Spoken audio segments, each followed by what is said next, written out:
Hi everyone, welcome to my channel. My name is Filmmaker Amal, and today I'm going to be speaking about what it's like being an Arab woman filmmaker. I get asked this question a lot, and the reason why I'm doing this video is every time I'm interviewed, people ask me, just first of all, what it's like being a woman in the film industry, and second of all, what it's like being an Arab woman in the industry. I don't like this question because it always focuses the attention on the fact that I am a woman, and that shouldn't be the case. I am a filmmaker, first and foremost. And secondly, for some reason, people want to make it personal. So instead of looking at your work and critiquing your work and the story and the characters, it's kind of like, yes, but how does your father feel about you doing something so taboo? Ooh, you're a woman, you're Arab, you're from the land of like you guys are all suppressed as women. You can't, function without men. You really depend on men. Your government silence you. Oh my God, it must be so difficult. I mean, come on, people. Come on, people. We see this all the time. There is a serious lack of women in the film industry, not because they're not good enough, not because they don't know their craft, but because they're just not given the opportunity. Before we jumped into this video, I just want to say apologies for my hiatus. I just wanted to check if you guys were actually benefiting from the content in this, well, in the videos and on this channel, because I want to make it more of a resource channel so that you can come in and have a look as and when, instead of having sort of a weekly release, and then that way you can get the information kind of as and when.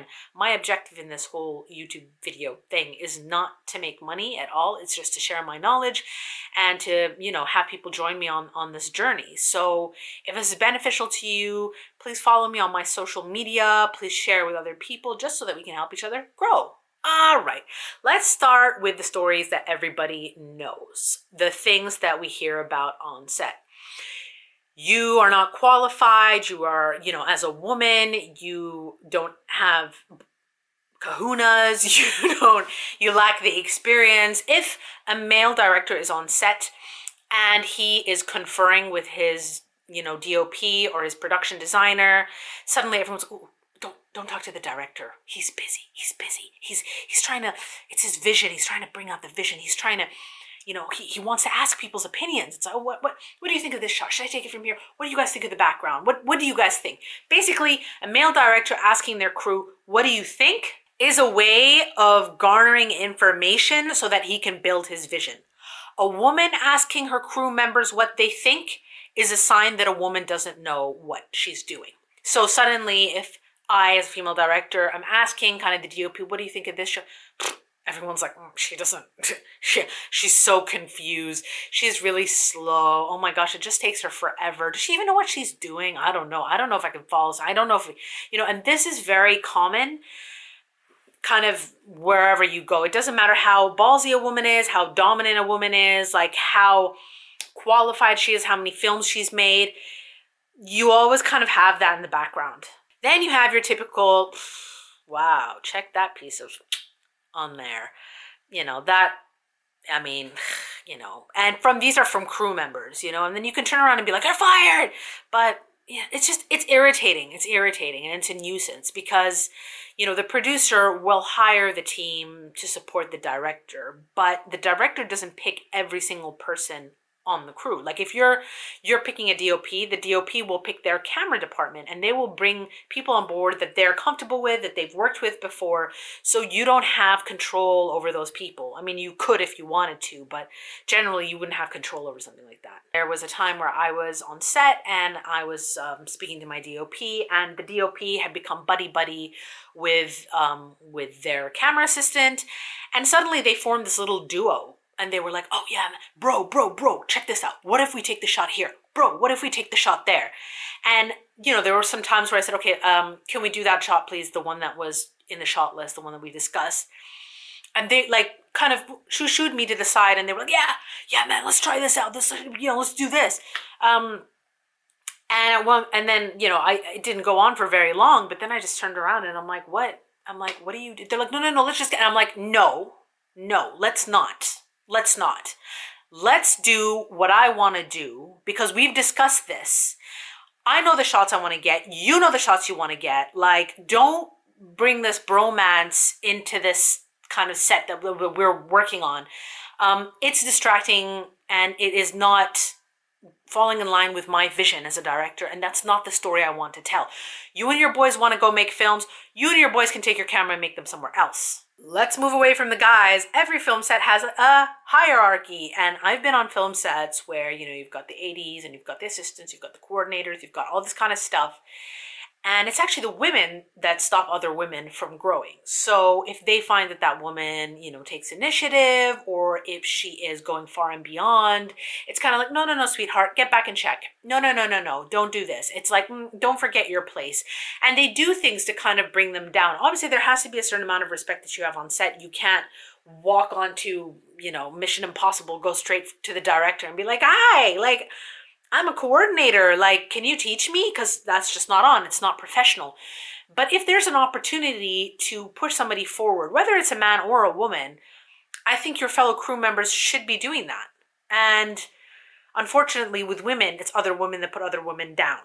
There was a time where I was on set again and there was a little hiccup, something was happening, you know, the crew were kind of freaking out and they said, you know, can you please come outside? There's a little altercation. And I go out and there was an altercation and it was two guys. And I said, can, you know, is there a problem? Can I help? And the guy turns around and goes, who's in charge here? Who's in charge here? Looks at his friend, who's in charge here? Who's in charge here? And I said, I'm in charge. And he goes, no, no, no, we want to speak to the director. And I said, I am the director. And he goes, what? And he goes, no, no, no, no, no, no, no, no. I don't want to talk to women. I don't want to talk to women. You know, bring me the man. Bring me the man. And I went, what man? What man? So you just want a man in front of you? That unfortunately happened in the Arab world. The thing about being a woman and being Arab is that when you come from the Gulf, which is where I'm from, you, well, at least I, on set, wear my abaya, which is my traditional wear. It's something I've always done, something I always do, unless we are shooting a scene where I have to be quite active and, you know, I can't have the kind of dress following me around, then I wear my traditional dress. And I feel sometimes that that acts like a barrier. So in the Arab world, you know, a woman dressed like that, you wouldn't just come up to her, you wouldn't hug her, you wouldn't kiss her, which I'm, by the way, very uncomfortable with. That's just not my jam. There is a certain amount of respect that people show other people when they're wearing that and they don't approach them. And that's the reason why in the Arab world, I do not feel objectified. I do not feel like a piece of something, because nobody kind of, you know, it's just like, this is a person in authority, okay, but don't approach her. And you know, there's pros and cons to everything, but I find that it's kind of worked for me. And as an Arab woman, I think that we're given a lot of power. In fact, in the Arab world and in cinema in Arabia, it's mostly women that I know, that I see films that get made, films that do well. For some of you guys who know, you know, Hayfat Mansour, who did Wejda, or the girl with the bicycle, green bicycle, I think is the English version. Amal Jasir, who has a whole roster of films, you know, Palestinian filmmaker, Nadine Lebeki from Lebanon, Carla Dabis, who's done a lot of television in the US. I mean, there's just so many women out there, and women I feel are at the forefront in Arabia. So that's something I'm quite proud to admit. Having said that, when it comes to financing, you still have to be a part of the boys club. It's easy for these guys, especially in the Gulf, like Gulf Arab world, to be huddled together, you know, dinners, some places where women are not actually allowed. So you have some Arab countries that are more conservative and some that are more kind of liberal, where women and men integrate. For example, Saudi Arabia, although things have changed now, UAE, more of the Gulf state, is not a place where, you know, people would mix, men and women would mix. My male colleagues have been invited for dinners after sort of screenings at festivals, and yeah, come, of course, come to my house, come to my house. But what they mean is come to my house for the men only. Women being there is a bit of a taboo. And at those dinners, that's when they discuss things like financing. So, oh yeah, I really liked your film. That was great. Oh, you're working on a new one? Oh, you need $500,000? Oh, no problem, bro. I got you. I got you. And the thing is, I can't even have those conversations, and women like me can't have those conversations because we're not there. We're not allowed to be there. So that is one kind of pitfall to being in the industry. I think the most objectified I had ever felt in my life, like really, like I was a piece of meat that had entered sort of the slaughter market and everyone was kind of like juicing and like waiting to get a piece of me, was actually in Germany. I had never felt so I want to say small because I'm not a small person. My energy isn't small. It never has been. I guess patronized. I had been to a sort of media conference, and this wasn't just once, but this is an instance I remember. In dealing with the German teams, I always found that they were there for basically something else. And it wasn't a matter of how can we, be a team? It was more like, what's in it for me? And this had happened very early in my career when I applied for a fund. I needed a German producer, and that German producer was like, what's in it for me? On many levels, if you know what I mean. And when that became clear that that wasn't on the table, then they very kind of politely retracted themselves. There was a time I went to kind of a pitch conference for film, and there were a bunch of financiers there, and they were all like, ooh, they were like, I would say 95% men. 95% men, mostly ages sort of 40 and above, and they had been given a sort of like a brochure with everyone who was attending and the things that they were pitching. And I kind of did what I usually do, which is network and go around and meet everyone and sort of have conversations. And it was all very much like, oh, hello, yes, hi. And I'm like, oh, I'm Amal Al-Grubi. I'm just like, they're like, oh, we know. We saw your picture in the brochure. And I'm like, but it wasn't like, oh, we saw your picture in the brochure. It was like, we saw your picture in the brochure. Many of those men had made advances during the course of the evening. One of them very seriously would not stop. That man would just not stop calling me, would not stop messaging me, would not stop emailing me. Inappropriate things, of course, nothing to do with film, moved away from film at this point, and then I just shut it down, and he went schizo nuts. He just went nuts and went all out, and, yeah, damn this, damn this, damn that. Safe to say, the deal was over, the film didn't happen, and unfortunately, this happens to many a women. It was very unfortunate. I had that at the American film market as well in America. But I was shocked. I was taken aback because, I met this producer. It was a very serious conversation. It was about investing. We got along great. He looked at my work, I looked at his work, and then we sort of decided to rendezvous for a meeting. And that rendezvous went from, oh, what time are we meeting for dinner, at what time am I coming to your hotel room? And then I was like, no, sorry, you misunderstood. And he goes, oh, why? Oh, is there a fee? And I'm like, what? Did you just say what I thought you just said? That was really upsetting. Not because I was like, I'm so sad. Like, that really hurt my feelings.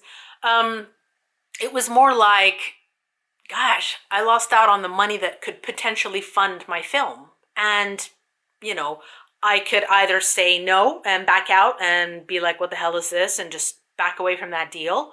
Or I can do, unfortunately, what my other kind of fellow film industry women have done, which is kind of go with the flow and then sometimes even find themselves in situations where they can't get out, or they're forced or they're pressured into a situation that makes them really uncomfortable just so that they can get ahead. And we all want to get ahead. I mean, it's about the hustle, and we're all here hustling.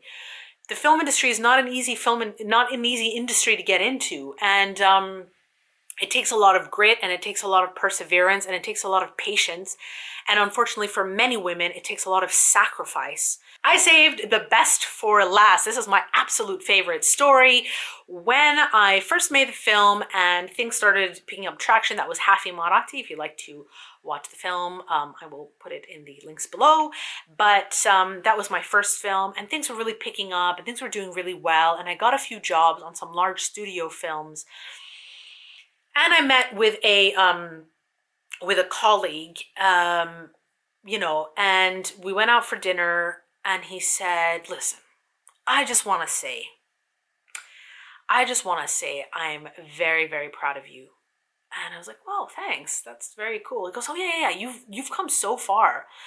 Like, I'm really surprised. You've done so well in such a short span of time. Like," and I'm like, "Oh, cool. Yeah, thanks. I mean, you know, I work hard, and you know." And he goes, "But let's face it. Let's face it. You're a woman." Uh-huh. And he goes like, "This is not a job for women. Are you going to continue doing this the rest of your life? I mean, you see what goes on. I mean, there are parties, there are industry things. You have to be out late at night. You know, you have to be on set with other guys. Yeah, I'm really proud of you, but really, like, you just stop here. Like, stop. Do yourself a favor, sweetheart. Like, go meet a man. You know, go get married, have children, do what women are supposed to do. It's not your job as a woman to make money or to have a career. It's not for you. That's not for you. So take it from me. Take it as, I mean, I care about you, and this is why I'm telling you." And the whole time I just, I'm not the person to kind of get sassy and be like, what did you say? Now I'm not going to stop. I was like, I was just like quietly listening and being like, oh yeah, well, yeah, you have a point. And just looking at him, like, just like embarrassing himself most of all, you know? And I could see, and it was in that moment that I realized how threatened he was by me and how unnerved he had become in my presence. And he was trying everything he could to try and tear me down, and he couldn't, and he can't, because, I want this as much as he does, and he's on the same path. A lot of, my fellow colleagues, a lot of the people that I had met at the beginning of my life as a filmmaker, who initially showed some kind of belief in me or wanted to help me in some kind of way, who I admired, and had gone to for advice or just anything, were the same ones to turn against me when things started to pick up. And I think many of you guys will notice this. For me, it has been mostly men, but I would say, it's both. It's kind of from all genders, really. This whole thing that started as what is it like being an Arab woman in the film industry has come round to what is it like being in the film industry. And this is what it's like. That's it for today, folks. Thanks for watching this video. I hope this helped, and I guess I'll see you next time. Take care and goodbye.